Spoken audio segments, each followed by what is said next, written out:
A reading from 1 Kings 19, verse 4 through 9. But he himself went a day's journey into the wilderness and came and sat down under a solitary broom tree.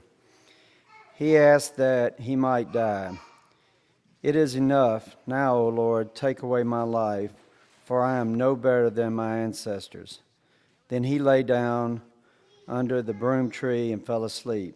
Suddenly an angel touched him and said to him, "Get up and eat." He looked, and there at his head was a cake baked in hot stones and a jar of water. He ate and drank and lay down again.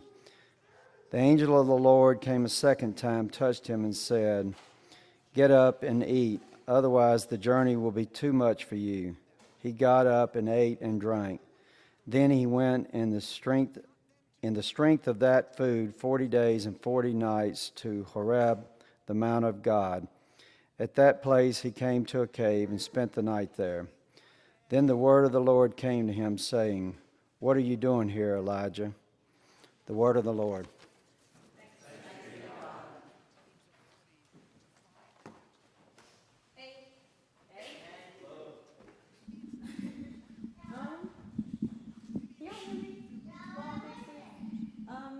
Thank you guys for being so supportive of me and loving me. But unfortunately, the recital got postponed. And had the recital been today, I was going to sing something like to kind of tease it off, but it's not happening. So there's no need to sing in Italian. Instead, we thought we'd do something more inclusive and more familiar. So this is Margaret Bonz's He's Got the Whole World in His Hands.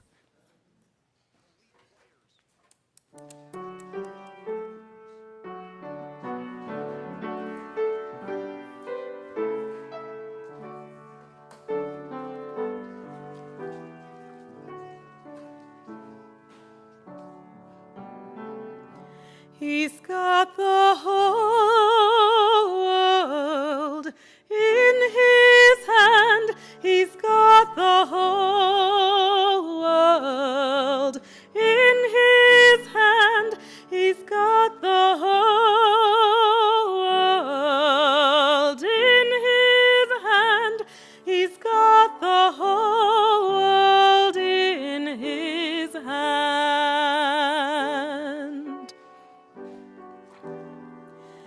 He's got the woods and the waters in his hand. He's got the woods and the waters in his hand. He's got the sun and the moon right in his hand. He's got the whole world in his hand.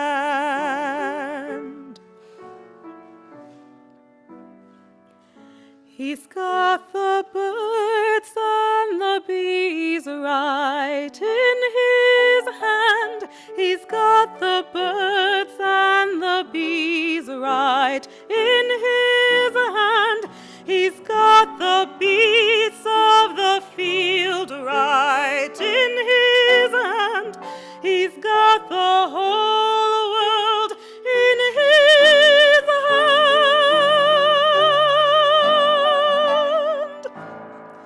He's got you and me right in his hand.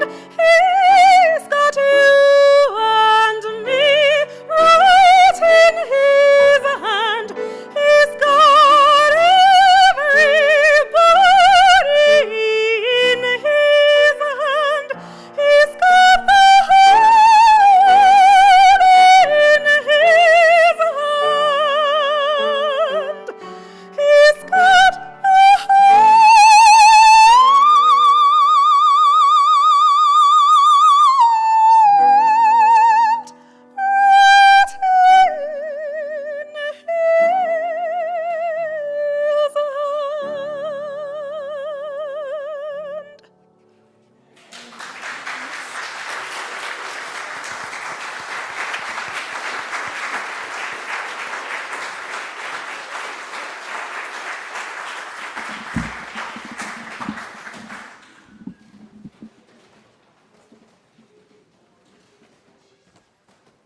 God-given talent, lots of hard work, and a good Millsaps education right there.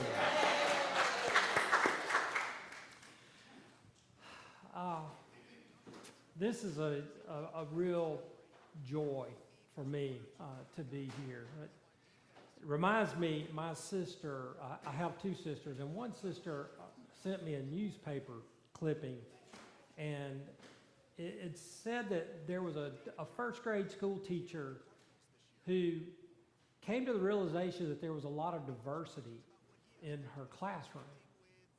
And so they decided they were going to have a religious show and tell day. And they set the date, and it came, and the children brought their signs.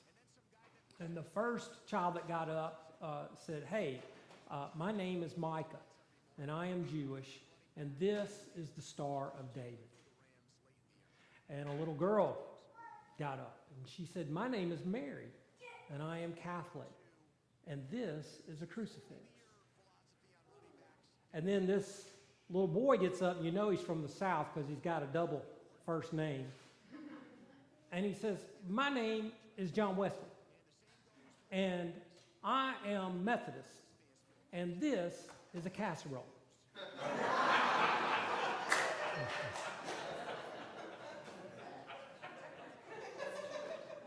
I mean, you guys are the casserole for me.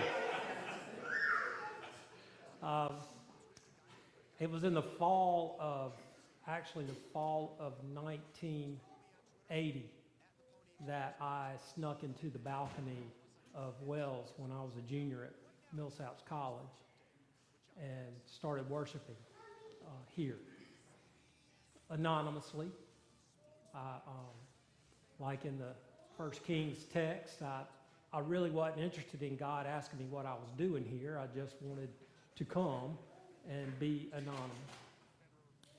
But I was forever changed and shaped through Wells Church and have essentially patterned my ministry through your template, through who you are. And by God's grace, I have only served congregations that were extremely diverse and welcoming and as mixed up as a casserole. And that has been a real joy and pleasure for me in my ministry. I feel that for those of you who were here at the 8:30 service, I'm going to do a little bit different direction for this service, if you don't mind. Do you mind hearing a different take on a sermon rather than what you had at 8:30? I know Charles is still trying to figure out what in the world I said at 8:30. So he's like, "No, Joey, do it again so I can figure it out." And that has nothing to do with his immense intelligence. It's more with my communication skills.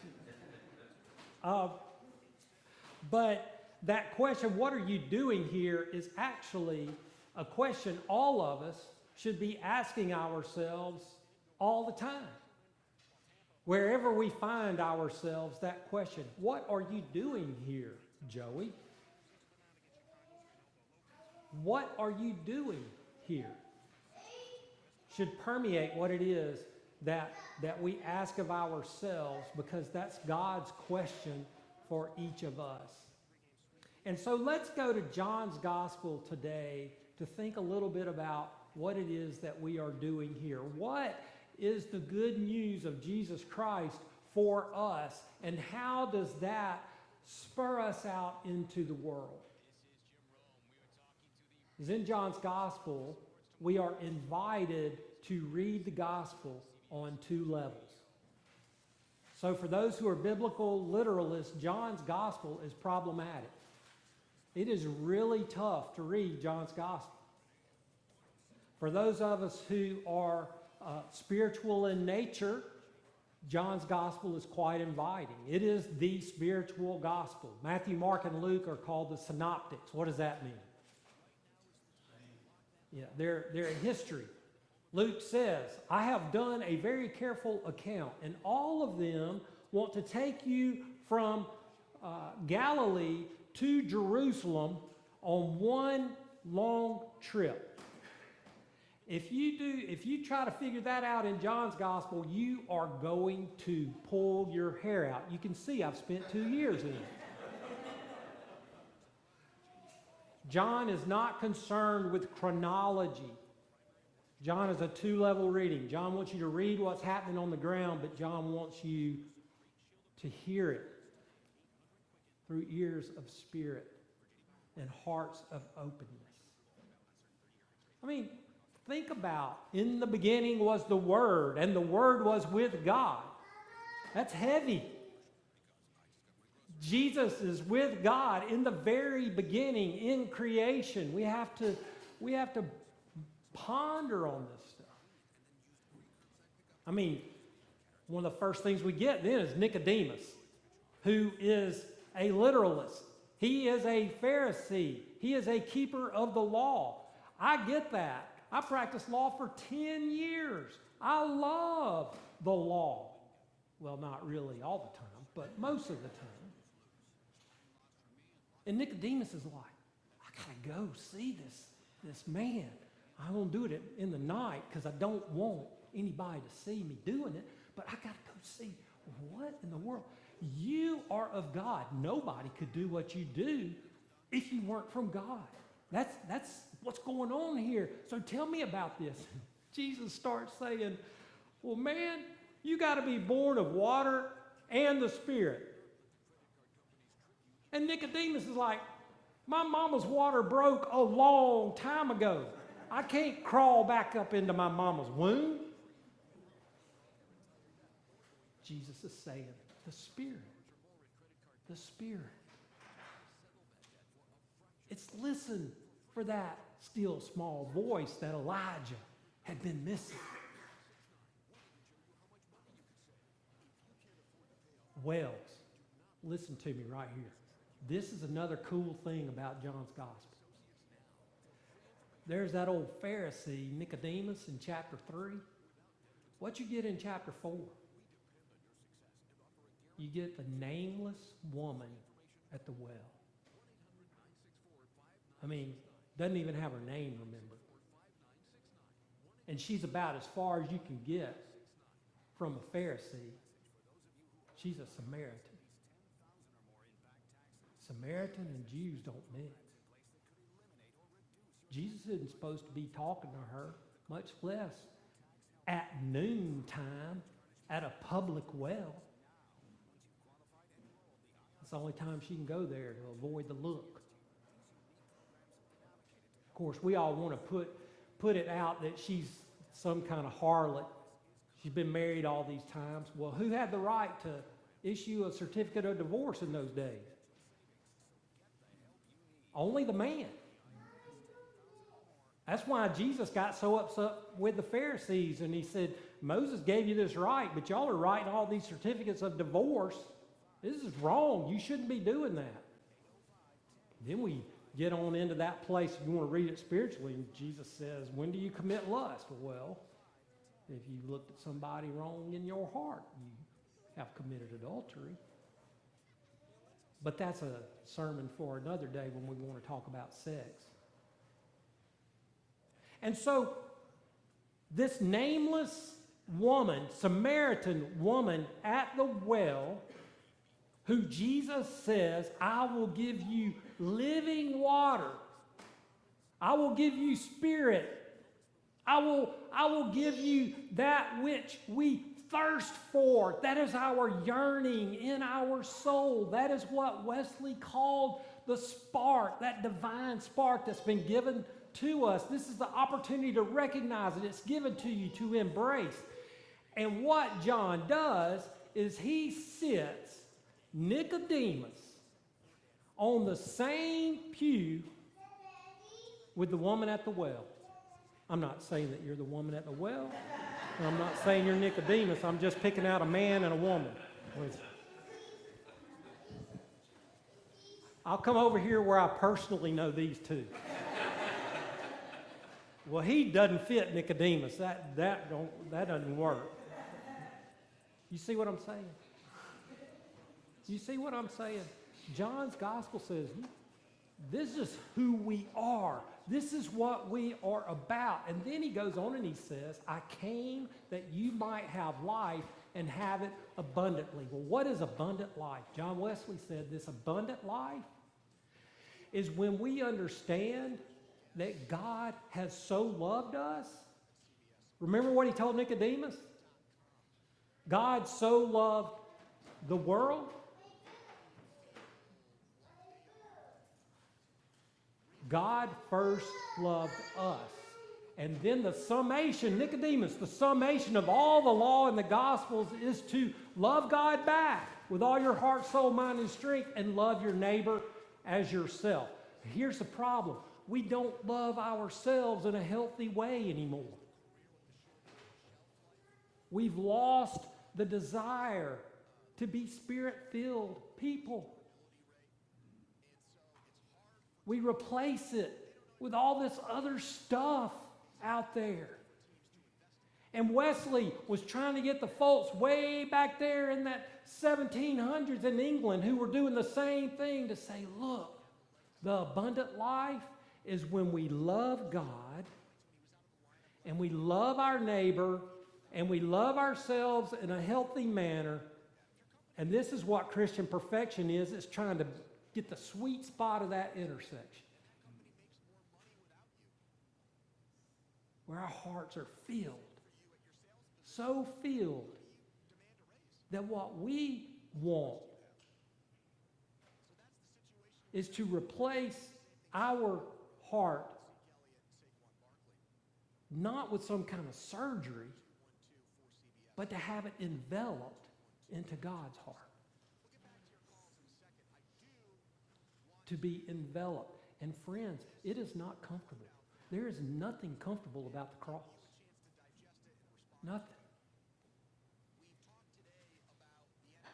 Well, the thing is, we go through life and life starts getting in the way. I mean, maybe we've had some mountaintop experiences with Jesus where we've seen the transfiguration, where we've had an epiphany, where we have seen the love of Christ in somebody else who embodied it in a way. I mean, Keith embodied it for us for a long, long time, over 40 years. You know what the number 40 represents in the Bible? A sufficient amount of time. Okay? We have had a sufficient amount of time. And now we have to ask ourselves, what are we doing here, Wells? How do we embody the intersection? And so that's going to take some hard work, some resurrection work.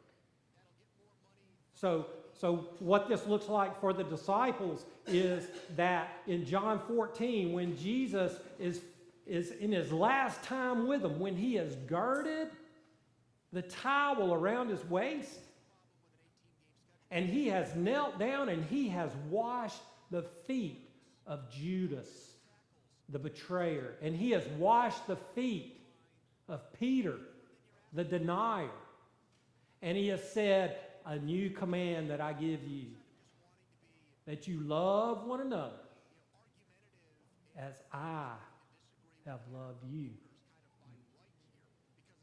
That this is not that much fun sometimes. I mean, I never could do a foot washing service at Galloway. All the women on the worship team said, if you wash my feet, you're going to have to marry me.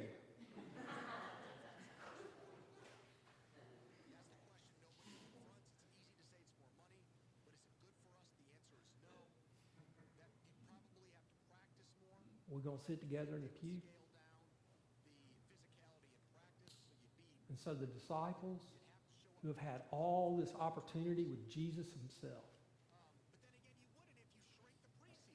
after all the betrayal and denial,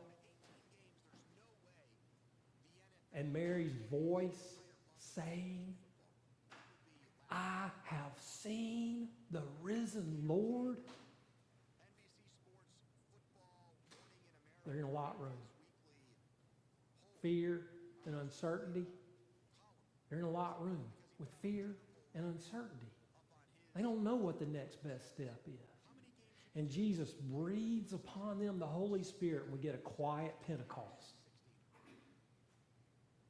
Not quite the one for the whole universal church, but we get a quiet Pentecost right there with those disciples.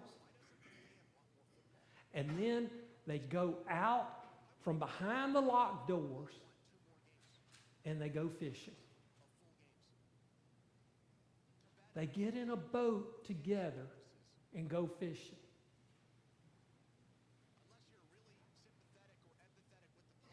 But it's only 7 of them. We started off with 12. We've got a 43.3333% decline in attendance.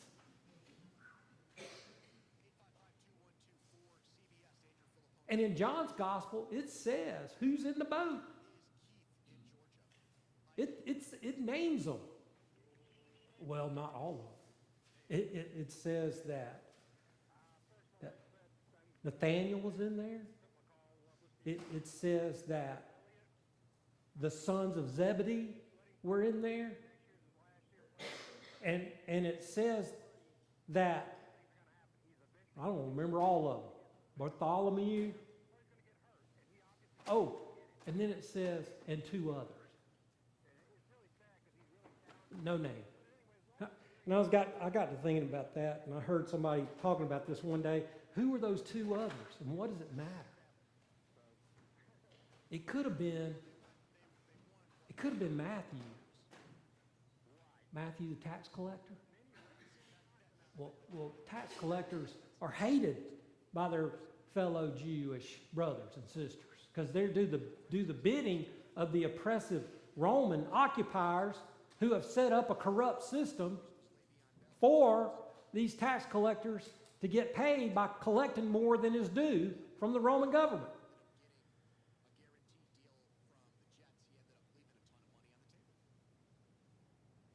And maybe the other one is Simon the Zealot.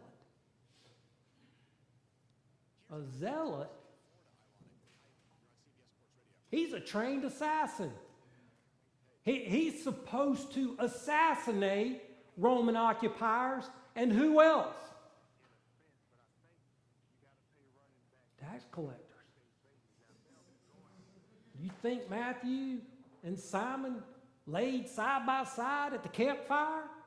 I bet Matthew always kept Jesus between them.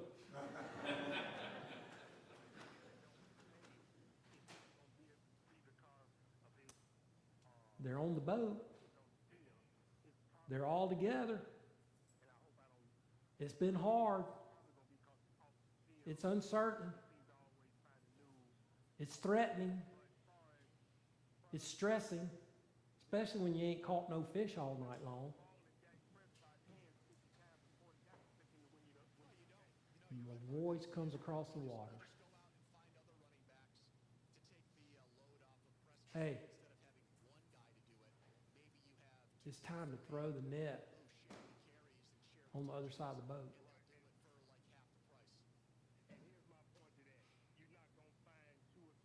Now we got to discern. Whose voice is it that we're hearing?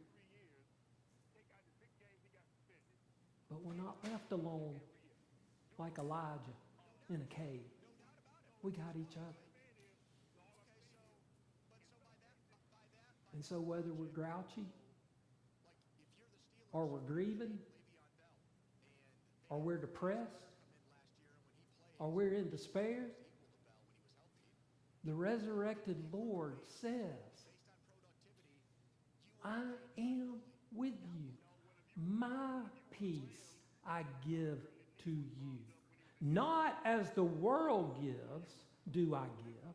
Do not let your hearts be troubled. And do not let them be afraid.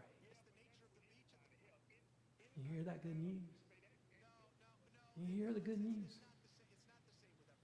It's for each one of us, individually, and it's for us, Wells. Yes, I say us. We're Methodist. We're connected. We're casserole people. May it be so. In the name of the Father, and the Son, and the Holy Spirit, all of God's people said. Amen. Our closing hymn is number 338. And we will be singing which verse? 4.